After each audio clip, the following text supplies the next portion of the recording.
I know what you're thinking. Nick, where have you been for the last month? We've missed the beanstalk. Well, I didn't die, but I have been in hiding because I lost over $7,000 in the stock market. Okay, I didn't actually lose $7,000 in the stock market, but I hope that hooked you enough to stick around. Welcome to the Financial Beanstalk. My name is Nick, and this is ZibDig, which stands for Stocks I Bought and Dividends I Got, which is my monthly dividend portfolio update. The real reason that my account shows that I lost $7,000 is because I finally transferred this account over from Robinhood over to Fidelity. So now my Roth IRA and this dividend portfolio are with Fidelity, which I feel like will be pretty nice when I'm old and retired to have all my accounts kind of consolidated in one place. And I've heard that Fidelity offers a lot of other services that are good, so I might check those out as well. I do still have my Robinhood account, and I still have a handful of fractional shares in it. My FANG-T, which is Facebook, Amazon, Netflix, Google, and then the T is for Tesla. I also have a little bit of Berkshire Hathaway stock in that because I use that as an example for my how to buy fractional shares on Robinhood video. And I'll also be doing some reverse split arbitrage in this account as well. So I do think I'm going to hold on and not completely close it out. And I might do some speculative trading in there as well because that's what Robinhood does best. Or worst.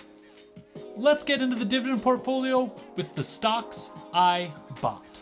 On the 2nd, I bought $32.81 from Walgreens. On the 3rd, $81.74 from Visa and $100.83 of Disney. On the 4th, $40.19 of Proctor Gamble and $70.11 from Johnson & Johnson. And on the 5th, I bought $99.82 from Microsoft. This isn't a normal month for me. I was rounding up all the fractional shares that I had in Robinhood to a full share amount so that I could transfer it over to Fidelity because fractional shares don't transfer, and I didn't want to sell out of any because I did have a gain, so I didn't want to incur any capital gains. So I just rounded them up to do that transfer. I also bought a little bit in my dividend portfolio on Fidelity, which I had already started. So I also bought on the 4th, $4.99 of SCHY. On the 16th, $5 of Apple, $5 of Realty Income. On the 19th, $4.91 from Procter Gamble and $4.40 from Stag Industrial. On the 24th, $6.03 from VNQ. And on the 31st, $1.99 from SPHD. So in total, I spent $457.82 on stocks this month.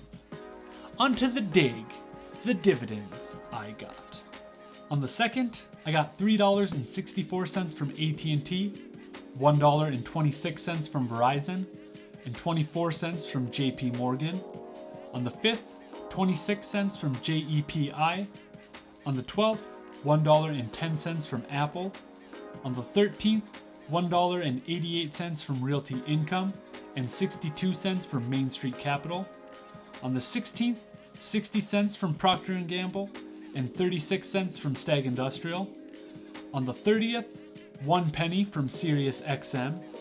And then I also got a few dividends in my Fidelity portfolio, which I had already started. So I also got another 52 cents from AT&T. And on the 12th, I somehow finessed Robinhood and Fidelity to give me a second dividend from Apple. So I also got 1 penny in a dividend in my Fidelity account, so... Got him! And I also got $1.52 of SPHD on the 31st. So in total, I got $12.02 in dividends this month. So there you have it.